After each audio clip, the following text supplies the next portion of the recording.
Hey kids, Mr. Stefanik here. This is your fruit chopping tutorial. So this is cutting up food 101.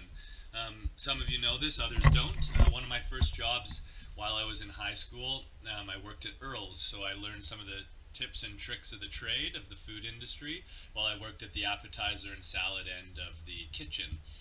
So I want to walk you through some safety measures that you can put in place for cutting up your fruit to make your tower, and just some reminders for when you're using a knife for safety, because it is quite different than a dinner knife and it is very sharp.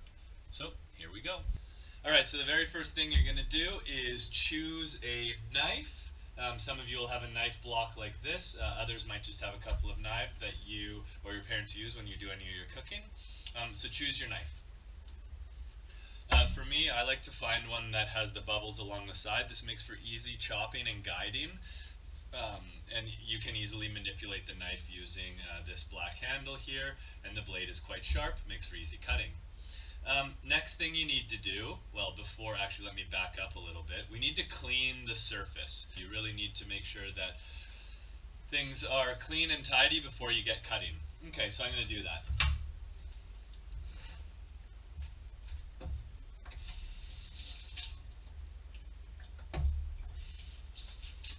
Some of you will have a cleaning pad like this, so I just kind of like to scrub it down. You'll see the bubbles there, that's the soap, making sure that everything's nice and clean.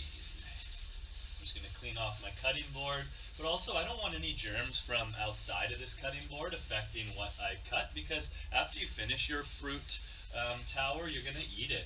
We don't want to waste any food, so it's exactly what I'm going to do. So I want things to be clean here. I'm going to give that a rinse with nice hot water, and then I'm going to clean up my working space as well. So getting into all the nooks and crannies, working on anything you see on your cutting surface here or your working surface, just making sure that things are nice and clean.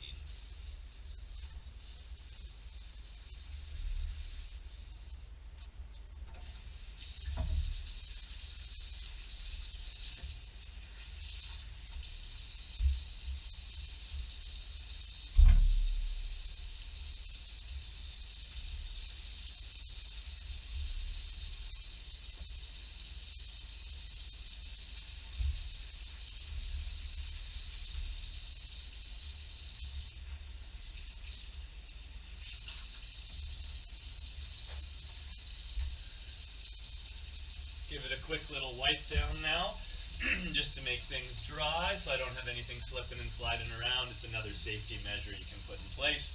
This good food preparation. Okay, that looks pretty good.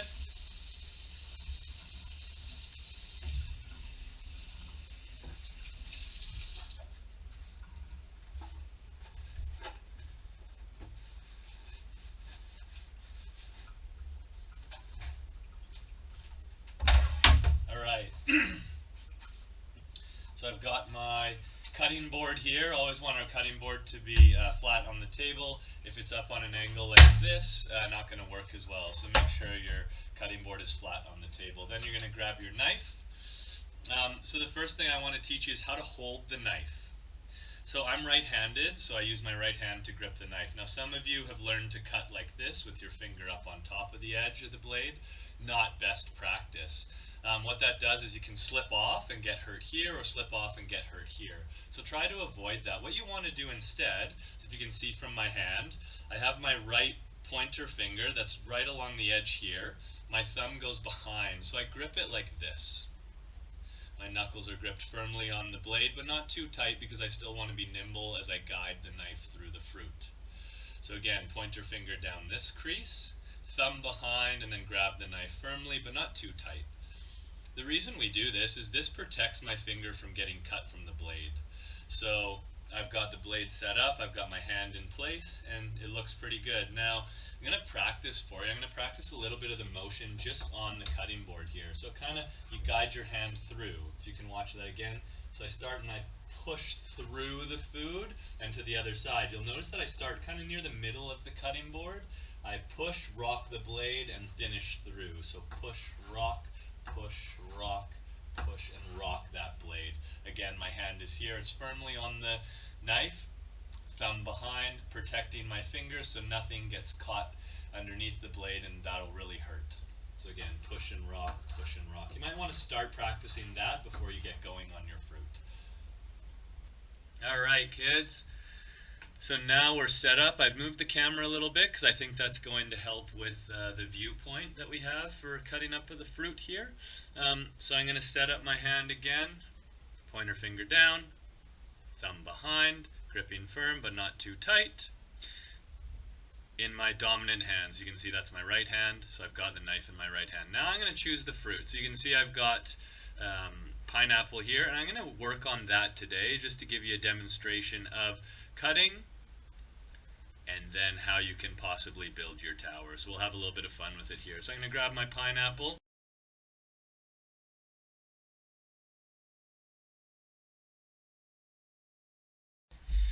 First thing for cutting a pineapple is you chop off the top, and then that can be moved to the side. So again, I'm going to now start with showing how to guide the knife. So you can see I kind of start here. Now you might notice, oh, Mr. Stefanik, your thumb, your fingers, they're in the way. No. We definitely do not want that. So I'm going to tuck all of my fingers in, put pressure down on the fruit. This protects me because the knife blade isn't going to cut my fingers if they're tucked in. It's much more protective than if my fingers were to be out like this. The blade could really harm us. So tuck your fingers in, put pressure down on your fruit, and then again you're going to push and guide, push and guide, push and guide, push and guide. So now I've chopped that off, as you can see. Again, thumb here, finger here for safety.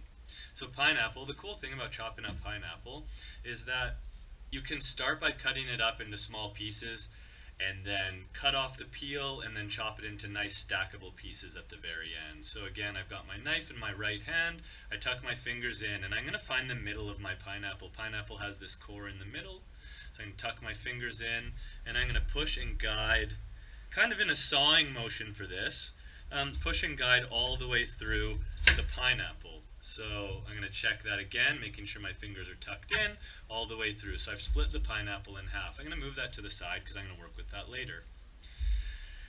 Next step for a pineapple, making sure my fingers are tucked in, hand firmly on the blade, is I'm going to split it down the middle once again. The middle of the pineapple is the hardest part. It's the core, so we want to get rid of that. So I'm going to stand it up on end here, making sure my fingers are tucked in. And I'm going to cut out that middle core. That's the crunchy bit that isn't as enjoyable or sweet. Move that to the side with the rest of my scraps, and move this piece to the other side. Stand my next end up, using my fingers tucked in, hand firmly on the blade, and I'm going to guide it through. Awesome. So I've got two pieces of pineapple here. I'm going to now take off the rind, the end, the back side of the pineapple, the part we don't want to enjoy.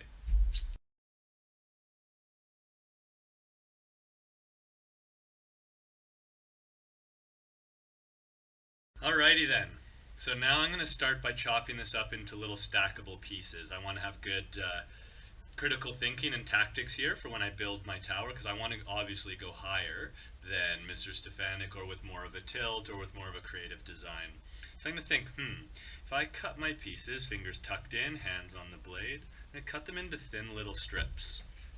This is where you're going to notice the push and guide, push and guide, push and guide, push and guide, push and guide. Fingers always tucked in for safety, push and guide. Slippery, so be careful there. If you do choose pineapple, push and guide all the way through. Okay, that's a good start. Use those pieces in a little bit. Get back to my second piece here.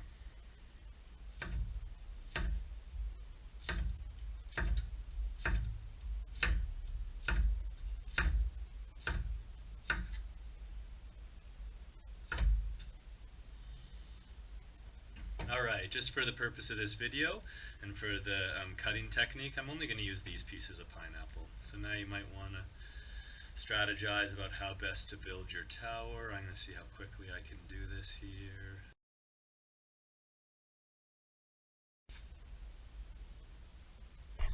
Let's take a look at 360 view as it falls.